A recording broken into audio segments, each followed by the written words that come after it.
this week, this past few weeks actually for me at work has been really difficult, very stressful. People from different teams demanding things at the same time. It's not possible to accommodate them all. And then new things keep getting added. Very stressful. But although I was tempted, just because I have difficulty compartmentalizing. So when something in my work life is stressing me out, it flows into my personal life typically. But I didn't want to pass off the Sunday school because I enjoy teaching this class and it gives me value. So with that being said, I forgot my Bible. Could you bring me my Bible, please? Turn to Proverbs 13. We covered the first little section. Thank you. Can you take this back? We covered the first few verses. Wise son, hearing father's instruction. If you speak good, you basically eat good. It's a variation of you reap what you sow. Verse 3 I wanted to expound upon just a little bit because I skipped something. And that is, he that keepeth his mouth keepeth his life, but he that openeth wide his lips shall have destruction. So I wanted to share a tip for anybody who has trouble keeping their mouth shut. And obviously I do not have this mastered, as my wife can tell you, but I have improved. And that is, the first step to dealing with any verbal confrontation or disagreement with somebody is first you got to stop. You got to stop your mouth from engaging and saying something you regret, right? But the problem is that's not the end. I mean, if you have great willpower, maybe that could be the end, but the problem is we might stop, but then we'll start again. I always like the adage of, they used to say, if you're mad about something, count to 10, okay? Well, then the variation that I saw that was more appropriate to me was then count backwards again and get mad again.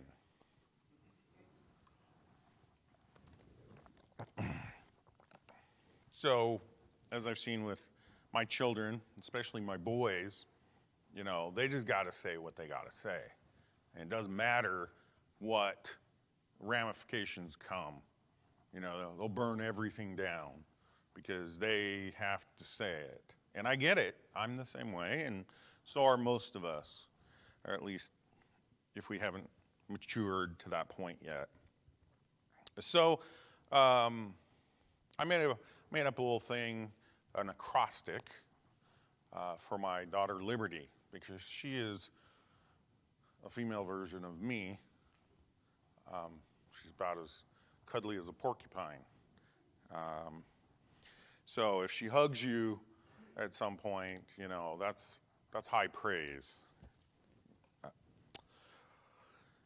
But anyway, so the acrostic is stop. The first letter is S, first stop, okay, biblical. Second letter is T, take a breath. And I've talked about in the past how that's scientific. I think it's biblical as well. It's definitely not against the Bible. Take a breath. Number 3 would be offer thanks to God. Because whatever it is, whatever's going on, we should be able to thank God. My son my other son Titus, I have 3 sons. One in boot camp, read his letter the other day. He said his favorite hymn right now is Count Your Blessings. Warms a father's heart to hear that because, I struggle with things, and counting my blessings is a good way to deal with things when I'm, frustrated, stressed out, or unhappy. So stop, take a breath, offer thanksgiving, and P is prayer. I mean, you just gotta keep praying. And probably the biggest mistake that I make in times of stress is I might pray, but these are times when we should really like get down on our knees and pray until we get some peace about the problem or the challenge or whatever it is. So I made that up for my daughter Liberty. Maybe it would, have some value for you as well. But one of the other things from as far as the breathing, there's this thing called box breathing. There's different ways. People say, calm down, take a breath, and all these things, they're good. Box breathing basically says, and it was pioneered by the Navy SEALs, supposedly. At least that's what I've read several different places. So breathe in for a certain number of seconds, say 4 seconds. You can change the number. Hold your breath for the same number. Exhale for the same number. Hold your breath for the same number. Repeat. So breathe in, hold. Breathe out, hold. Breathe in, hold. There's other breathing techniques. And I know this isn't like a self-help class. This is Sunday school and whatnot. But I'm your teacher, so just deal with it.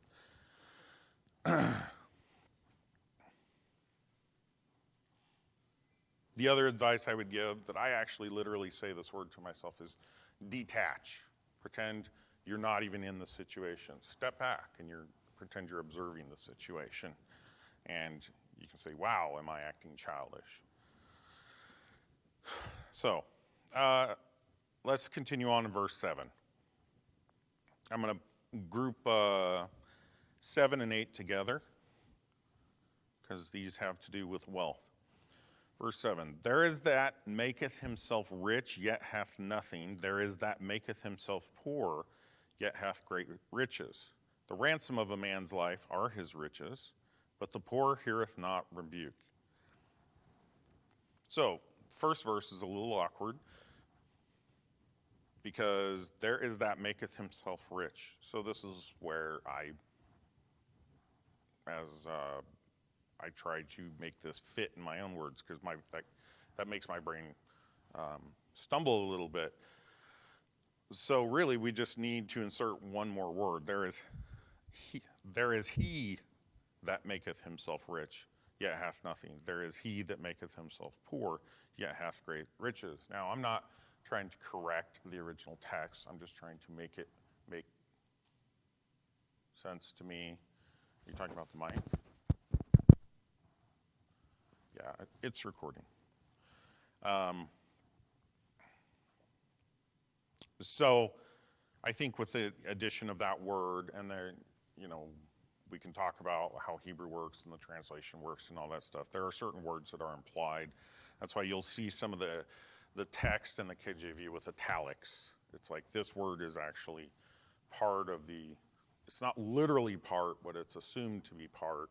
So it's part of the structure, but they didn't want to add that word in there because it's not literally there, but it needs to be there to make sense. So there is he that maketh himself rich, yet hath nothing. I mean, how often do we hear about rich people who then destroy their lives or whatever? You can take Jeff Bezos as a good example. He used to be kind of a nerdy guy who created a pretty impressive empire. Well, then he decided to get all buff and go out and find himself some hot, not that his current wife was unattractive, she was just normal looking, but artificial woman. And, he lost half of his empire. Of course, his empire was so huge, I guess it's no big deal to him. But, I have a hard time believing the guy's actually happier. I believe he's poorer. And I think that's really what we're talking about here.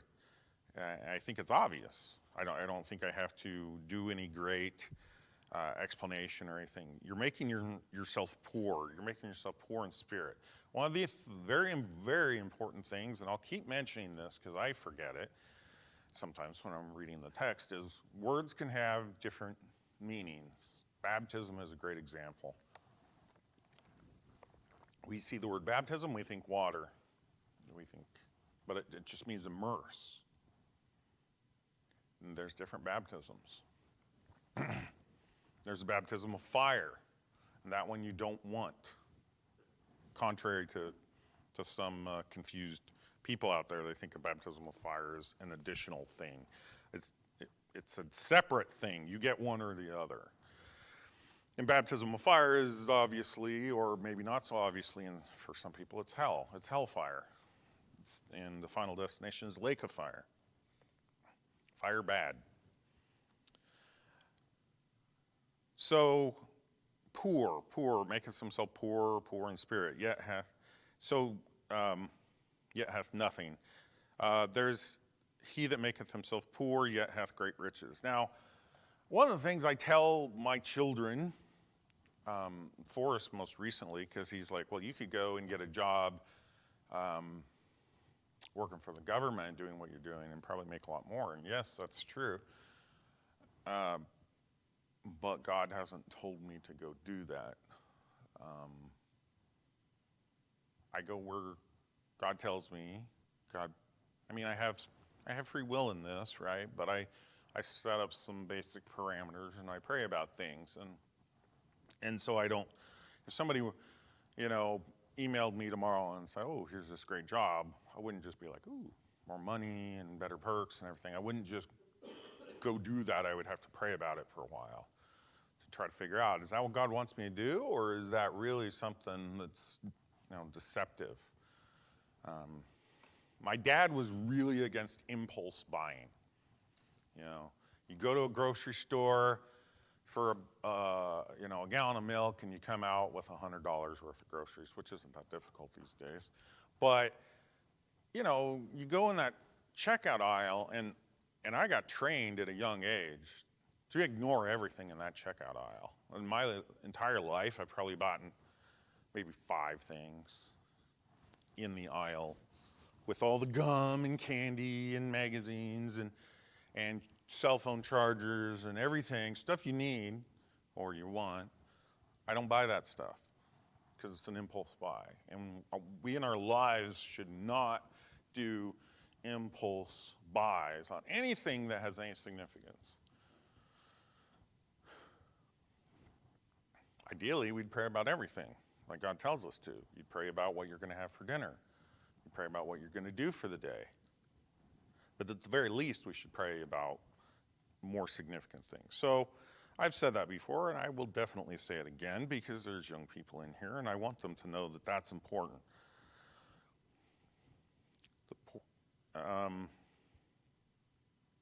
So great riches. I was thinking about this as we were driving in. How many Americans would you say are happy? I mean, I have a friend in California, and she's a lesbian, but she's living her life, and I witnessed to her last time I saw her, and she's not happy, and I'm going to see her when we go down this next month for Tyus's graduation. Honestly, that's what I'm going to ask her is like, are you happy? And I know the answer will be no. And I'm going to try to just, because she's pretty hostile to religion, because her mother is Catholic, and, that's the way people view most religion. That was actually a revelation to me, and Kelly told me that. Most people who think of Christianity just think of Catholicism. And, well, that's not how we are. I mean, we've been, even if you didn't grow up in a family, you've been in an area where, at least a lot of us, Christianity is not Catholicism. It's something totally different. But, so yeah, I'm just going to say, are you happy? And if you're not happy, well, maybe consider this. We'll see. You can pray about that. Somebody that's poor in material but has great riches, a family that loves God. I mean, really, that's what I want. I didn't know that necessarily. I didn't have like that nailed down, but having a family that loves God, and Lord willing, they will impart that love into their own children. Of course, their children are, they get to make their own decisions, and frequently they will make the wrong ones. But that's really what I want, and something that I was talking to my uncle recently. He actually was like, "Oh, I've been really impressed with you and your family and everything." And of course, I didn't take any of the credit, because I don't really feel like I deserve any credit for anything good that's come out of my family. I said, I give credit to my wife and God and our church. I said, we have a really good church, and that is why I've had good teaching, and that's why I've been able to do things. Of course, we also know that's because people have free will, that doesn't always mean that it's going to be 100% success, because if you're not saved, then there's all the doctrine that you teach your kids is not going to seep into their brains. I was thinking this morning, we're an Idaho church, okay? Our standards are a little bit different. We're a little more relaxed. You go back east, I don't know, maybe even Missouri, people are much more conservative. Their standards are much tighter. But when I went to Bob Jones, that's what the vast, vast majority of the people were like. They had been to these churches, no music of any kind. They didn't stand up and sing praises on the screen or anything like that. They went to church 3 times a week. Our church had 1 service, okay? I was like, are you nuts? I've got tests, I've got all this stuff, but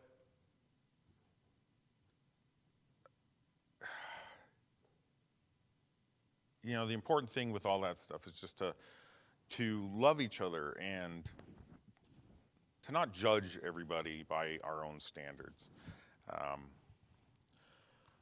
If you have great riches with your family, that's what the stuff that matters. Verse 18, the ransom of a man's life are his riches, but the poor heareth not a rebuke. Good way to get kidnapped if you go to a third world country is to be a rich person. They'll have insurance for you, actually. The ransom is the payment if somebody takes you. The ransom for our sins was Christ's blood. That's the only thing that was actually able to pay for it. But you can be poor, you can be happy, and you won't. You avoid so many of the other perils of the materialism of this world brings in. Verse 19, the light of the righteous rejoiceth, but the lamp of the wicked shall be put out.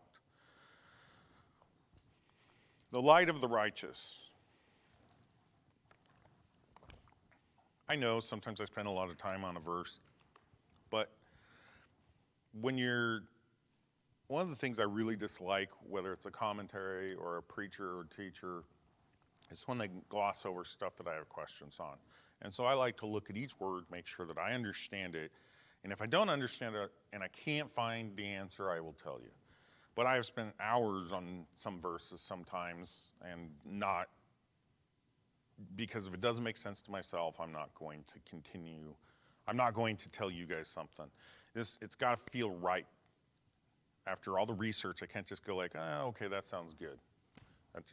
That's just, I don't care what all the commentators say. Until it clicks in my brain, I'm not going to validate it. So the light of the righteous. Well, what is the light of the righteous? The light of the righteous rejoiceth. Well, we have a light. If you're righteous, you're saved. So we are displaying a light through just by the virtue of being saved. It's one of the reasons pastors might say, hey, don't don't be, a sourpuss, don't frown, don't be unhappy or whatever. And I believe that's good advice. I mean, some of us have different temperaments. Compare liberty to serenity, they're identical twins, yet they've always had different temperaments.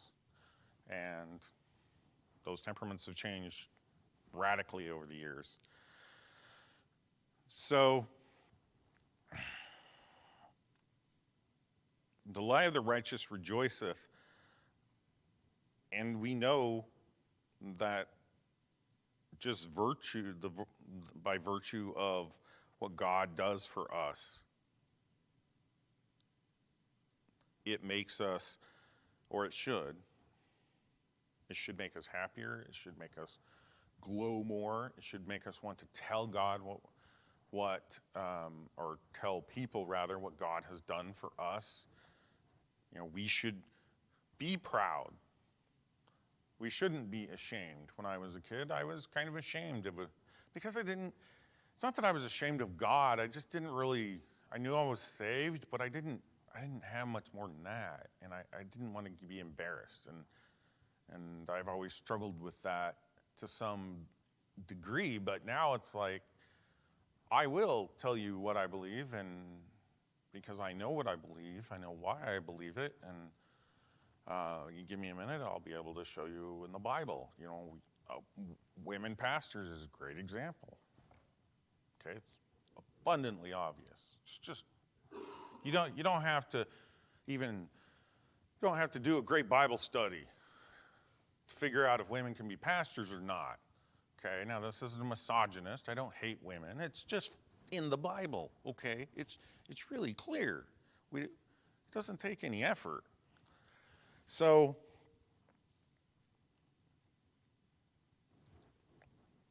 everything we believe, we should be proud of if it's based on the Bible. And that should be seen by other people.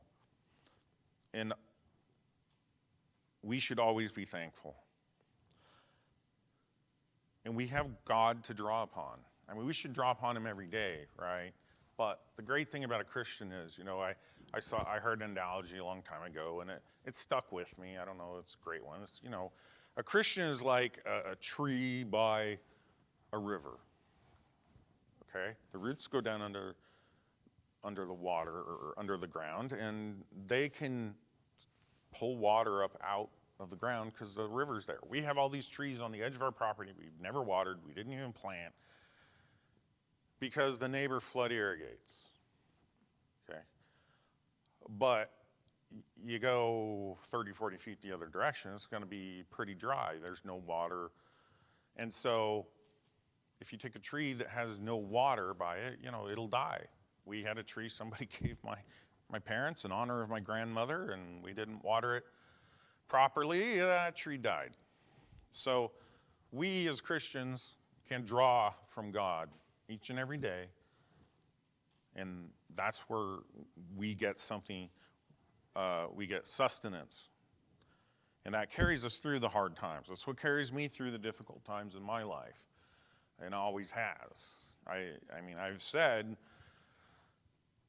I would have committed suicide a long time ago if I wasn't saved, because I just don't have the strength within me to get through this life. And I get my strength from God. My dad told me he would have been in prison if he wasn't saved. If you knew my dad, you'd be like, how on earth would you be in prison? But he knows himself a lot better than I do. So the corollary to this is the lamp of the wicked shall be put out. So we, like the tree by the river, we're just going to flourish, at least within our own lives. But the wicked shall be put out. And this is important for Christians to realize. If you look at things in society, it looks like the wicked are always prevailing. And frequently, the wicked do seem to be prevailing, but the wicked are constantly being punished and cast down as well. And God, even if they've escaped this world's punishment, they will be punished eventually. But I do think it's a fallacy for us to look at things and go, oh, the wicked get away with murder. No, the wicked are constantly brought down by their own hubris and their own sins and things like that. So we shouldn't think that the wicked just get away with murder. I mean, in some cases they quite literally do, but that's not the common occurrence.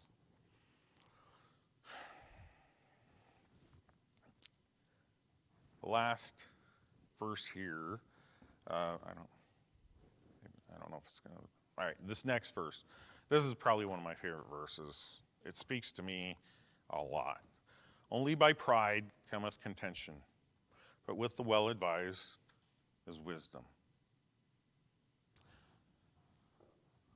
For most of us, if not all of us, the main issue we struggle with is pride. I think it's kind of interesting as a father, dealing with my male children. It's quite honestly, frequently just it can be a yelling or whatever contest. It's like one of us is trying to assert superiority or something. I probably had the most fun with Clell. Not because he's particularly bad, it's just my other sons handled it a little differently. But my pride struggles when he gives me attitude. And I'm like, I'm your father, man. You don't do that. Okay, well, here's the thing. Maybe he shouldn't do that, but he does because he's human. He's not a bad kid. In fact, he's a good kid. I don't want him to think I'm just picking on him. But I make things worse usually because my pride is offended. And so then instead of talking quietly, I usually I give him, what for? Well, that doesn't work because then he's mad. He's already pretty mad. Now I'm mad because he shouldn't be mad. And so now we just have two mad people going at each other until something bad happens.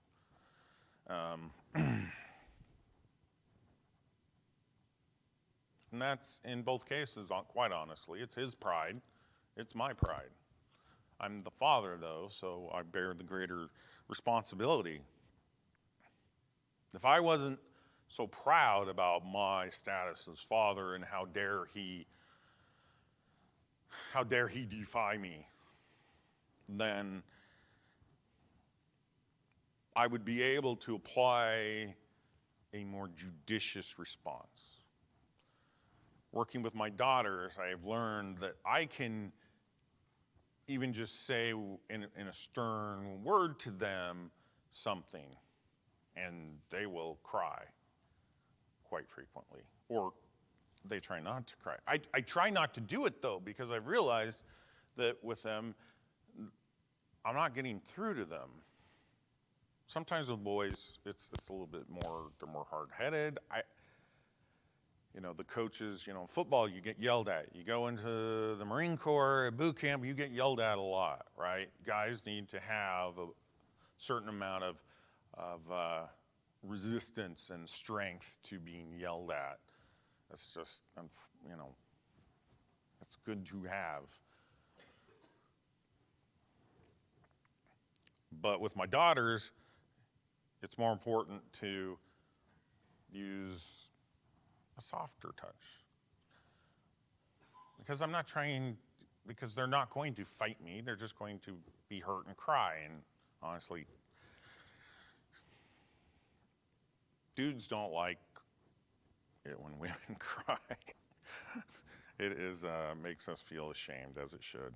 If we've made somebody cry by our actions, then our actions are most likely flawed. And that really, cuts to the heart as far as getting through our own pride.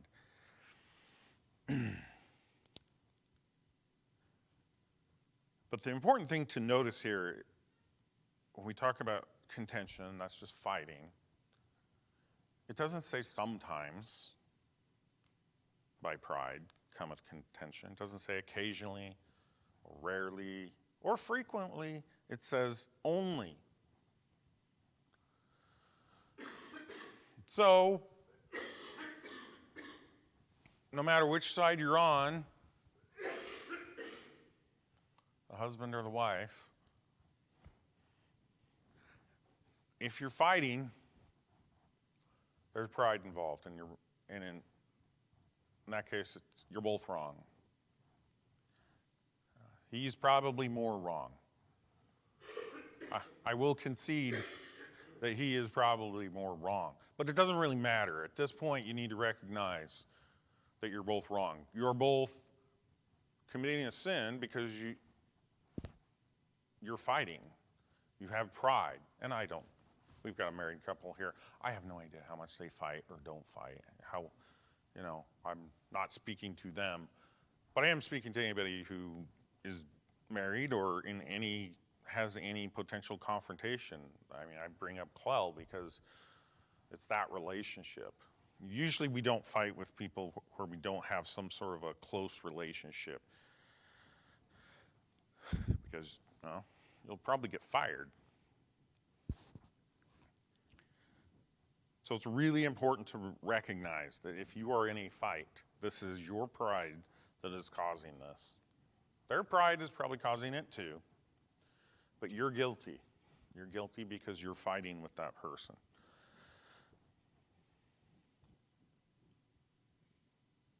And the counter to this is, with the well-advised is wisdom. Wisdom, as I've said before, wisdom is actually our actions. It's like, why do we have teachers who can teach, but then you see them doing all these horrible things? Why do you have doctors that say, don't smoke or drink, and then you catch them at a bar? Well, what are you doing at a bar? But you see them smoking or drinking, because you can actually teach even if you can't apply things. Now, those aren't the best teachers, but they can teach because they have knowledge and they have understanding, but they lack the discipline, they lack the grace, they lack the ability to apply that to their life, so they lack the actual wisdom. So if you're well advised, you will seek wisdom each and every day of your life. That's why I try to encourage people here to ask God for wisdom. Well, ask God for wisdom. Okay? Every day.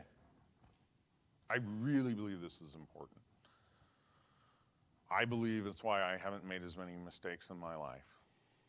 I believe it has flowed from me into, getting a wonderful wife, into having kids that, while they're not perfect, are, at least I believe, they are all saved. I believe the wisdom is so critical. And with the final reminder that studying God's Word is also how you get wisdom. So if you're not motivated to study God's Word for any other reason, which is silly, right? But I'm a very self-centered and selfish individual, so the closer you can put it to how this benefits me, well, that helps me. It helps motivate me. So wisdom gives us all sorts of good stuff. It keeps us safe. It gives us a crown of grace. I love grace. I need grace. So I want these things in my life. Wisdom speaks to me more than most things. But God himself says wisdom is key. So I will stop with the only by pride cometh contention, but with the well-advised is wisdom. I'll stop with that verse because I really, really just want everybody here to think about that if you haven't already, and just realize that whenever you're fighting, We affect other people. We are not silos. We talk about sin and how it affects other people. Well, we all know people where something's happened and then you have this ripple effect. The unfortunate thing about the ripple effect of sin is those ripples don't really go away. I mean, it affects for years and years and years. It affects people's lives forever, potentially. So there's always a ripple effect to sin.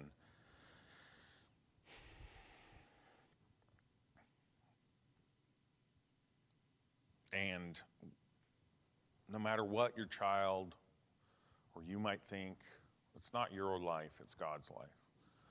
Daniel got up here a month or so ago and said, he said that.